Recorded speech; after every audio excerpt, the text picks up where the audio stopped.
thinking. Thank you.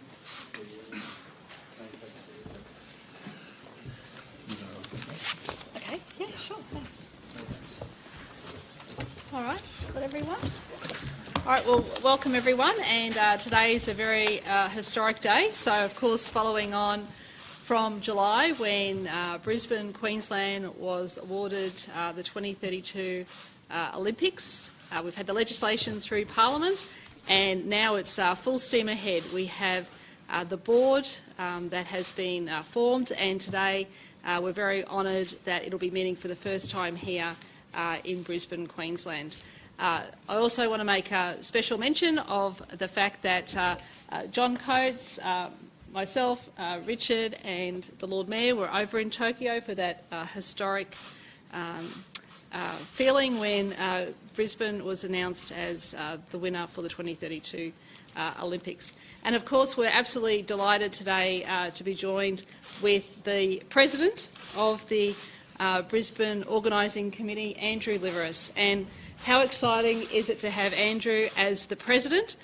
He brings international experience, expertise, but of course educated here. He has such close links with Queensland. He is Queensland through and through. So I'll hand over to Andrew. Thank you, Premier. It is a real pleasure to be here, and I'm actually having a pinch myself moment. It really is a full circle for me to come home and to actually congratulate the people to the left and the right of me, of course, John Coates, of course, the Honourable Richard Colbeck, the Premier, the Lord Mayor, and of course, Jock O'Callaghan, head of Paralympics Australia. We have just done something special here. You have all done something special. You have brought a world event to this amazing part of the world. And, you know, when you put this board together, the 21 people who will be meeting here in half an hour or so with the vice presidents around me here and in this incredibly humble position of president that I get to have, just being with them and in their company, I've talked to them, I've had lots of conversations with them. It's clear that there's a capability and a diversity of input that's going to happen, and we're going to celebrate the athlete, we're going to celebrate sports, we're going to celebrate Southeast Queensland, Brisbane. We're going to celebrate Queensland and Australia, and it's going to be an international event 10 years from now that will go in a flash. And I think our planning, the 20 or so meetings that have occurred already that has led to this moment have been well spent. The Games partners and what they are already mobilising, the three levels of government, AOC, Paralympics Australia, there's a lot of work being done, with all the levels of government to make sure the theatre gets built, and the Brisbane Olympic Committee for organising the Games for the Olympics and the Paralympics, the board, is going to put on the event. And when we put on this event, it's going to have repercussions well beyond 4 weeks. It's going to be stuff ahead of the event, stuff after the event, that builds an ecosystem for humanity, actually, celebrating sports. And boy, do we need it now more than ever to remember that what makes humanity and humans really great is our celebration of the things that we care about. Each other, okay, diversity and inclusion, green, and putting a sustainable games in place. And I've got a lot of history with John through my prior role as head of Dow. We were a top sponsor and we put on the first sustainable games, Green Olympics in London. I got to be a big part of that, to see the incredibly important decisions we get to make. We are T-10, which is 4 years more than anyone else has gotten, John, if I'm not mistaken, except for LA. So we have a chance to plan this. And so I'm going to stop here because I hope you can pick up my excitement. I guarantee you that I'm going to do everything I can to not let anyone at this table down, but also not let you down, the people of this state and the people of this city, and which has meant so much to me personally. So I'll stop there. There's some really very important people next to me here who've got answers to some of your questions, but we'll start with questions and go from there. Sure. Mr. Liveris, what's your first point of order in terms of going forward? I mean, I understand you get an overarching briefing from the 2032 task force. Venue is a big part of what you're looking at over the next coming months.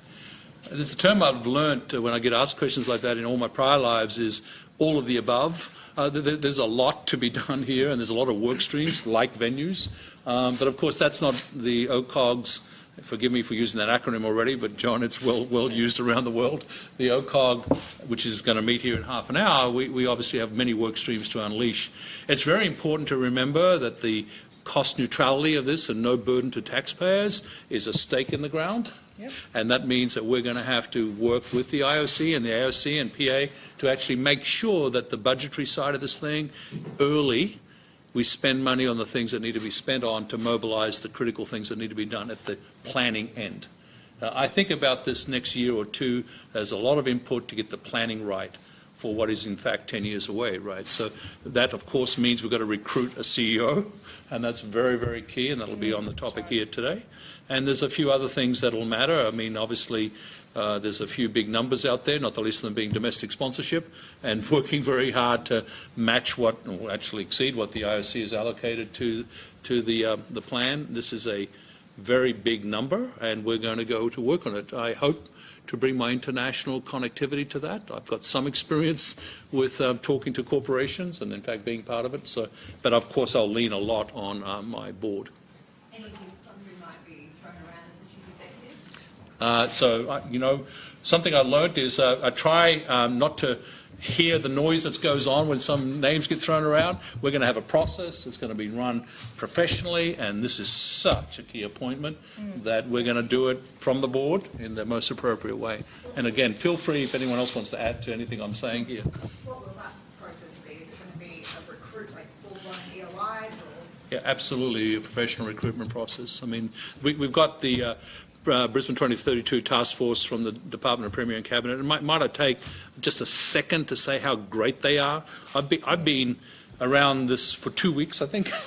I mean, they are prepared. I mean, the work that's been done, the 20 meetings, the legislation, the Olympic host contract, the supporting agreements to all those, the joinder agreements, which of course OCOG will get to right away to make sure we take the responsibility that we have to, and of course the recruitment processes that led to the board appointment, the 5 independents, including myself, was professionally run, and that's all because of the team that's been unleashed from the Secretariat, from the DPC. So we will obviously look at that very closely, take advice. Yes. And one thing I didn't say is I'm an international that happens to be, you know, an Australian that happens to love Queensland and be here. I'm going to go benchmark as fast as I can this northern summer, LA, Paris. John is obviously going to be introducing me the Paralympics, where we can learn from what's going on in front of us. Because 2032 isn't 2000, right, or isn't 1992. We're in a new century. I think we all know that. So we've got to put these games on with that in mind and go benchmark the best. Would outgoing AFL boss Gillan McLaughlin be someone that, if he does show his interest, he's got a pretty impressive resume? Yeah, I have no comment on that, unless anyone of my colleagues have a comment. Anyone can put their name in the ring. Yeah. Obviously, this is the first regional games. How different does that make Brisbane in terms of going ahead and making it a South East Queensland Games? Will you focus just being on Brisbane, or will you go to the Gold Coast, will you go to the Sunshine Coast? Yeah, I could answer that. It is regional, but would someone else like to jump in on that? Oh, these games are definitely for all of Queensland, and we're taking everyone on this journey. It's the 10 years leading up to the games. It's the 10 years of a legacy that will also ensure, but also too the billions of economic benefit that it will bring to Queensland, and also too the inspiration out there for the students in school at the moment to realise their potential and to partake in the Olympics. I think that it has to be front and centre. The Olympics is for the athletes, and I'm quite sure we're going to unleash all of that potential here as well. John, can I ask, you've been around the Olympics a little while now. There's always talk about venues and budgets, but this can't be just a 10-year infrastructure project. It's about selling dreams to people here, getting them on board, and you know that some people can take or leave the Olympics. What's the key to selling this vision? Because it's the biggest sporting event in the world coming here. Yeah, I think the important thing is to deliver on what we said we would do, and that is make this a Games for not just Brisbane, but for all of Queensland. an emphasis, yes, on the primary venues in southeast Queensland, 16 here, 5, 8, but there's events in Cairns, events in Townsville, and we need to be prepared then for the teams from overseas, Olympic and Paralympic, who come here to prepare, not just in the lead up to the Games, but over that period, 3 or 4 years they'll be coming here. The Australian Olympic Committee found that this is a pretty good base to go into Asia, and I think we'll attract a lot of Asian teams here. So it's for me it's a matter of delivering on these are games for all of Queensland, involving Australia as well. The Australian Olympic Committee's got a program, Olympics Unleashed, where we go into schools across Australia with Olympians, and it's amazing now the interest in that. Olympians go in and give their experiences to these kids, and that's going well. We've got a lot to do with building platforms in sport and development and participation, sport for all, and sport for the disabled as well. That's access is important, and we've got a very big opportunity to recognise more our First Nations people and the role that sport can play in reconciliation. Yep. That's something that's very important to me. Is the committee diverse and representative enough of the entire state and all of the cities, especially Gold Coast hosting a number of the events that are on the show for this game? Yeah, well, Rebecca Frizzell is from the Gold Coast. She'll do a fantastic job. I've known Rebecca for many years. And also we have 50% women on this board, which is fantastic as well. So I think this is, if we can do it here, it can be done in a lot of other boardrooms around Queensland and Australia. Patrick Johnson's from down there too. There's a number of Indigenous representatives on the board, and of course we have Paralympics Patrick represented from 2 perspectives, with a director of the IPC as well as Jock. So there was a lot of work that went into the selection of the board to ensure that the diversity was met. And I think it's a real value in it. It is a big board, but Andrew's already told us that he's going to put us all to work, and there'll be a number of subcommittees that do specific elements of work. But it is a very good board, I think. It's very broadly represented, as the Premier said, 50% women. And we put into the planning process for the board all of these concepts so that we could make sure that they were met as a part of the delivery of the Games. It is a big board and it has taken a long time to get to this point as well. Lord Mayor, you've been on the record as being somewhat critical of how long it's taken to get to this point. Are you pleased to be finally at the inaugural meeting? Oh, look, absolutely. I've just been eager to get going. There's a lot to be done. Today is a milestone because we're moving to the next phase. Until now, it was about securing the Games. We've got Brisbane 2032. Now it's about planning and delivering. And having Andrew as our president, I mean, this is a team sport that we're talking about here. No one group owns the Games. It's a collective ownership of this. But having Andrew as our president, having global business experience, being an Aussie but being a global Aussie, that is critical. That will make a big difference, I think, because it's easy to get bogged down in local issues, but we'll have our eyes on the global perspective as well, because the eyes of the world will be on Brisbane, Queensland in just 10 years' time, and we need to think globally. And so our team captain will help keep us there, but it is a team sport, and we're moving forward now to the planning and delivery phase, which is absolutely exciting. There's a lot to be done, and I'm excited about it. Richard, Andrew's very excited. You're going to give him enough money to get everything done? Well, there's a few streams to that. So, I mean, Andrew's already talked about the budget and the importance of maintaining the delivery of the Games within the budget, which is part of the remit of the OCOG. There are other elements to this. There's other funding streams, the infrastructure that will be delivered through in partnership with the transport infrastructure. We delivered in partnership with the Queensland Government through the normal channels, and the work that we're currently doing negotiating a vehicle for the delivery of the Games infrastructure. And all of that work is being done to ensure that we maintain our budget guidelines. I think that's something that people are very conscious of. Andrew has already indicated how important the delivery of the games within budget is going to be, and we've already had some preliminary discussions about that at a pre-briefing yesterday. So, we all have an eye to those things because we do understand that some people are cynical about it, but we're determined to make sure that we have the resources that we're required. We have a budget for the delivery of the games, and we're determined to deliver within that budget.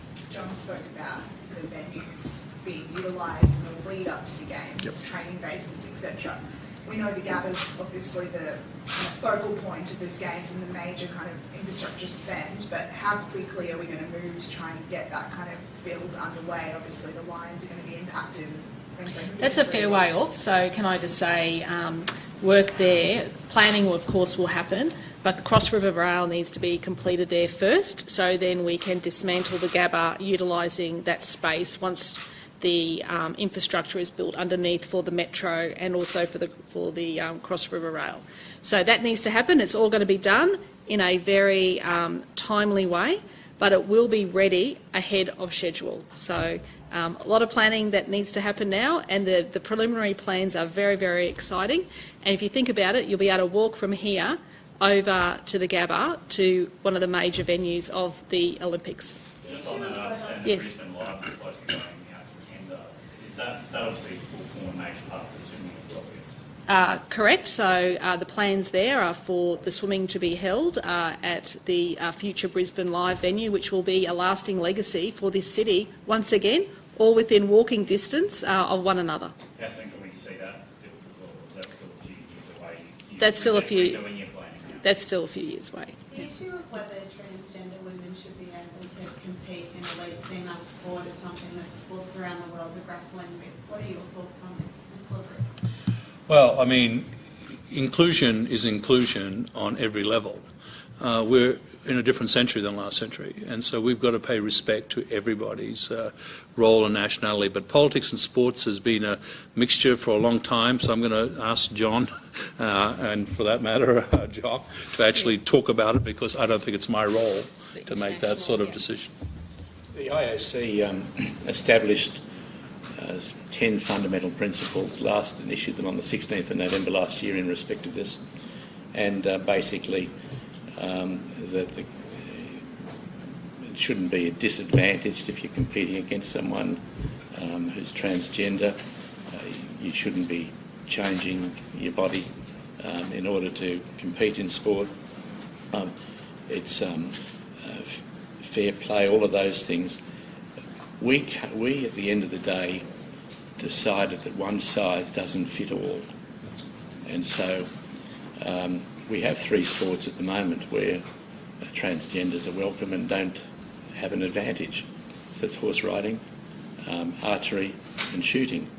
And but our recommendation is looking at these principles as a matter for each of the sports. To look at the sport needs to look at itself. Even within a sport, the benefit of being transgender varies as to what event you're in. So it's with Casta Seminaya, the great benefits for her were 200 to 800 metres. So things like that. So the sports themselves need to come up with their own principles on this. There is a place for transgender women, transgender people, but there's also we have to make sure that it's that girls are not being prejudiced by having to compete against them. I might just add there that from a Paralympic perspective, we already live in the world of having to deal with, as John said, not one size fits all. We have different forms of disability. We have to accommodate that within the sports and sometimes within events. Even when it comes to the equipment that Paralympic athletes use, the different types of prosthesis can give different advantages or disadvantages. So this just adds to that complexity, and it's an issue that the movement will deal with. And in regards to Matt Carroll's pitch for a new funding blueprint for Australian sports, how important is that there is that change in funding model before the Brisbane Games? Look, I think the integrity and the strength of funding for sport is an issue, and we're doing some work on that now, looking at all of the tools that we have. Obviously, we have I think a very strong program of working through the Sport Australia and the Australian Institute of Sport, working with the NSOs on what their actual plans are for the management of their sport, the regular review of that to ensure and maintain a high level of performance. There were 3 sports this year that had a review after Tokyo.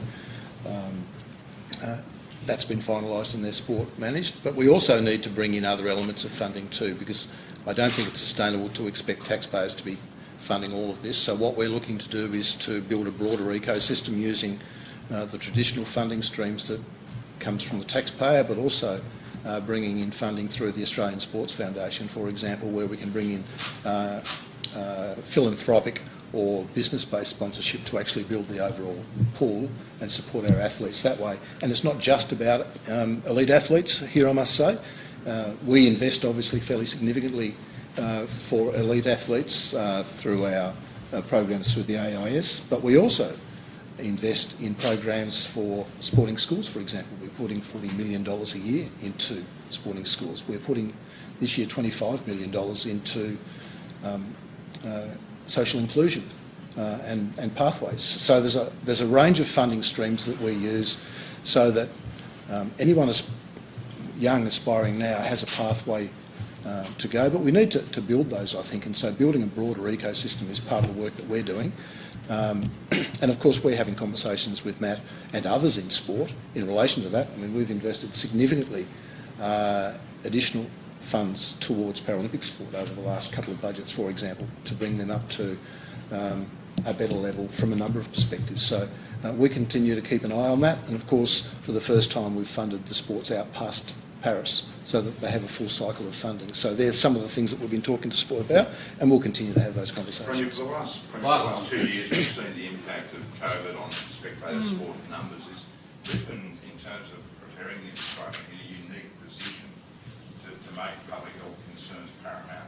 Those stadium projects in particular, with public transport, is that something that's going to be factored in? Oh, I think you've seen the way that Queensland's handled the pandemic, where we actually ended up hosting a number of the major sporting finals, mainly with crowds. We were able to do that with our strong health response.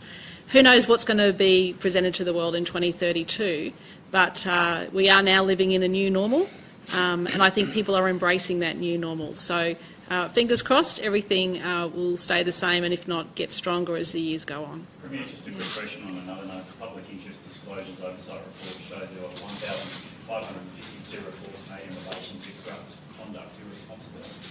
I'm just dealing with the Olympics today. Happy to answer any further questions tomorrow. Time to go, folks. We've got an important meeting to get to. That's it. We have to go, sorry. See you all tomorrow. I'd like to get ahead of us, thanks. Get some pictures.